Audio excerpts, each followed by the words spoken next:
Bonjour à tous, aujourd'hui on décrypte 6 actualités majeures sur l'intelligence artificielle et leur impact notamment sur le SEO, les outils numériques et les usages quotidiens.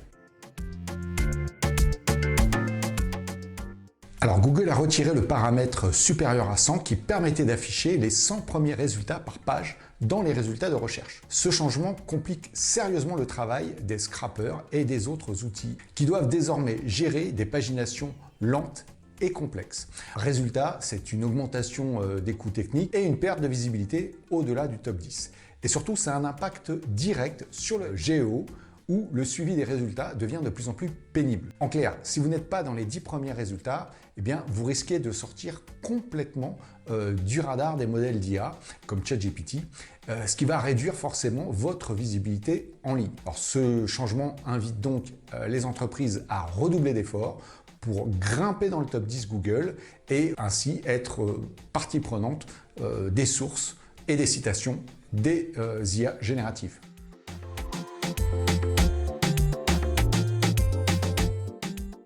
Les modèles de langage comme ChatGPT génèrent un trafic plus ciblé et généralement plus convertissant que le trafic SEO classique. Avec un taux moyen de conversion légèrement supérieur, à 4,87 contre 4,60, ce trafic se distingue surtout par ses capacités à préqualifier les prospects en jouant un rôle d'assistant dans le parcours client. Pour vous, marketeurs, c'est une opportunité d'exploiter ces nouveaux canaux avec une approche centrée sur l'engagement progressif, pas seulement la conversion immédiate.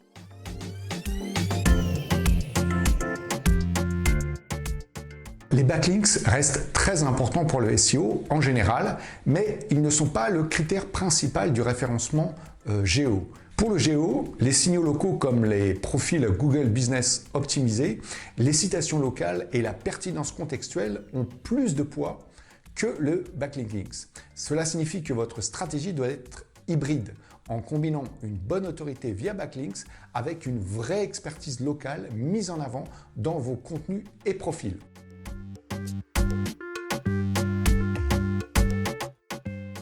Microsoft fait passer Copilot d'un simple assistant à un agent IA autonome capable d'agir sur vos fichiers et applications web, de les renommer, de les organiser, d'envoyer des mails et d'ajouter des rendez-vous.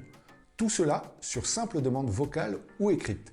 Alors cette évolution promet un énorme gain de productivité, mais pose aussi la question de la confiance et du contrôle que vous accordez à l'IA sur vos données personnelles. Microsoft assure bien sûr un déploiement prudent avec des validations multiples pour garantir la sécurité de vos données, un gage d'avoir un assistant vraiment virtuel dédié.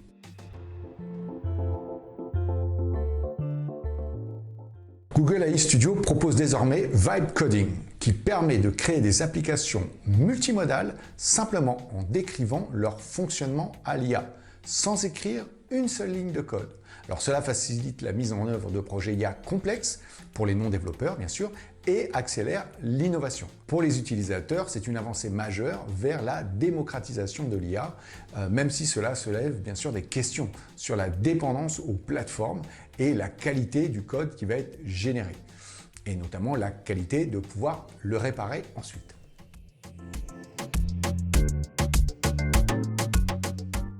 Installer une IA sur votre machine locale vous donne un contrôle total sur vos données. Ça réduit la latence forcément question-réponse et évite des coûts récurrents des services cloud.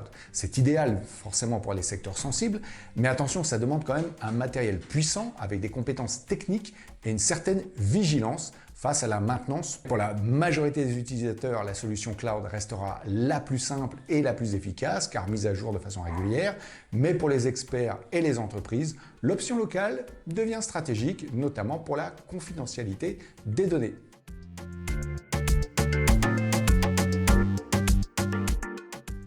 Ces 6 points montrent cette semaine encore que l'IA bouleverse nos usages. Restez vigilants.